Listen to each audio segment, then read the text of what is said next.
I don't even really know how I got into the game. I just had like a friend come over one day and was like, "You heard of D&D, right?" And I was like, "Well, yeah, but that's like old and no one plays that anymore, and it's just for like super nerds, and I'm not a super nerd." And then I was wrong. I love it so much that I got a tattoo for it, so I think that's showing. D&D is kind of this safe space with people you know. And although there's many different ways you can play it, that there's this different kind of intimacy when playing with people you know, people that you're friends with, people that you know outside of the session. So, in what ways has D&D changed you? I'd say that I listen more in conversations. And I'm more aware of how I converse with people. What I've noticed is when I talk to someone, I tend to be really impatient. I like to finish people's sentences and things like that for them, which is kind of rude. But I wasn't really aware of it until I started thinking critically about how to portray a character in an improvisatory setting and realized how that changed my speech patterns. So, with that in mind, I realized that I could do to listen more. I really think that it's helped me find the positivity and the good in personalities and people that aren't like me. The opportunity to play as a person who isn't you really puts your own life into perspective.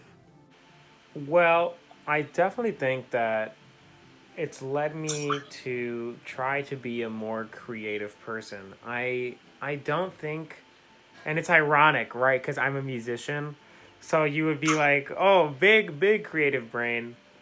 Still, don't really consider myself creative by any means. I think that I'm a really good imitator, and I'm really good at mimicry.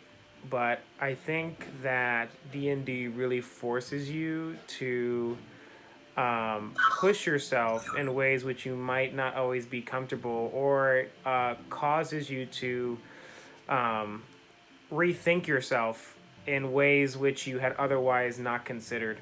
And I think that playing D&D forces me to ignore whether or not I consider myself creative, because the environment just fosters that mindset. There's this concept of the magic circle that is, well, before all this, it was that the table that we would play at, the world that we would step in when we played. It was like this metaphorical, symbolic circle that would literally go around us sitting around the table, that like outside of us talking in this mode, this world doesn't really exist outside of this. But sometimes I do want to argue that we take things from that circle and place it in things that we do in like the real world, in the outside the magic circle world. Whenever I meet a person who shares traits with Ares or any of my other characters, I know that they have the potential to do these amazing things that Ares and the other characters have done. Which is really cool. I feel like I'm introducing myself to a different kind of person every campaign. I think that's what makes it fun, is you can't just sit there and plan all day. Like sometimes situations just come up that you're not expecting at all. So you have to go into the session with the idea that, you know what, I'm going to suspend what I consider to be reality. And in that is a really powerful moment when your brain, whether you feel it or not, can emotionally create a universe that you partake in regularly. You provide the opportunity, which I'm very grateful for, to take a step back and think about how I've grown and what I've learned from this. That's, I think, my biggest takeaway from D&D is the exposure to people and experiences that I would never meet or experience otherwise. When you make a character, you kind of have to share similarities with this character, because well, they're coming from your mind. You are creating them, so there's some part of you in them. But from what I see, people like to play characters that symbolize some part of them, some kind of aspect, some moral attribute, or even just physical attribute. So when I'm making characters, I tend to crystallize things that I like at the time, that I kind of have a kick for or something like that, and use them as a prompt to create a character. And as I've gone on, my characters have become more abstracted from their prompt. Like, for example, my current character, Methuselah, is based on a couple of Pokemon that I really liked the concept of. You can see the DNA of those characters in what I made, at a very basic level. For Riza, I think, it was me kind of wanting to be a little bit less like, let's plan everything out, and more just, let's just kind of jump in and see what happens, I guess.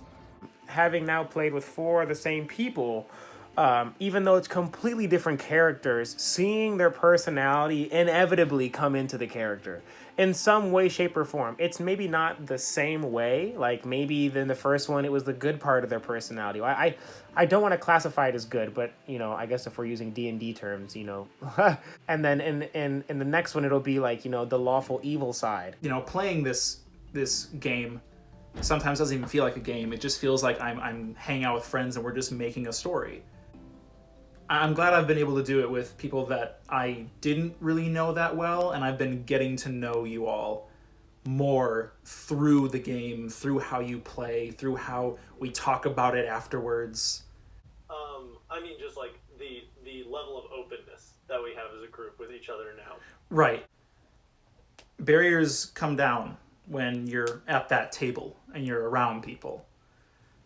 Like that conversation of loss between him and Methuselah, as well as his backstory. I mean, I think his backstory was just like the archetypal, backstory of like, okay, he was in battle, he lost his friend. I remember that year is when I lost like my second mom, Miss Kitsos like raised me, in a lot of ways, or, gave me a lot of life advice. That was I think that was the first death which I had ever like experienced. And I think that I never have really been able to talk through that loss. But I also think that moment really transcended the player space, because I think that a lot of the emotions which Temple brought to the table were my own. I think that being Temple freed me to do that in some ways. Once you get like one of those special moments, it sticks with you. It kind of becomes a little bit of a part of you. Because we are social creatures. We thrive off of being around others. We thrive on telling stories. Be it if we're in person or not, we like to engage in social discourse. And D&D does that because you are collectively creating a story. I'm creating the character. I'm essentially I feel like I'm writing a narrative and like making a human person thing. It's the most versatile game, I think, out there. A lot of people who I talk to, I say it's like Skyrim or, another open world RPG, but you can do basically whatever you want. You're not bound to like specific quests necessarily, or a narrative that's been written out already. You could go into the dungeon and fight the dragon, as the title suggests, or you could just like hang out in a tavern for 3 sessions straight if you wanted to. I mean, if we're talking about autonomy here, D&D honestly gives you as an agent the most control over a situation. Not like you don't even have to be the DM. You can choose to participate in this reality. I don't think anything else in life you have this much control over. Literally nothing. You can choose to let what happened in the day come into the session, and that's how your character's going to be that day. Or you can choose to throw it all out the window, and then you're going to be completely opposite.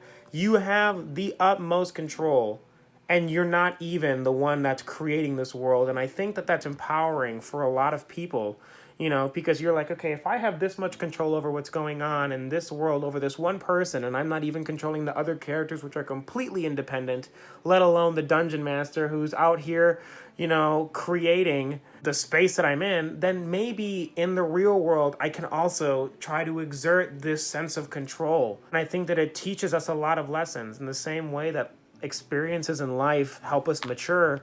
I think that experiences in D&D can help us mature. I remember a lot of instances where there was a problem and it was overcome, and I think that whether you want to acknowledge it or not, that's a lesson that's transferred to everyday life.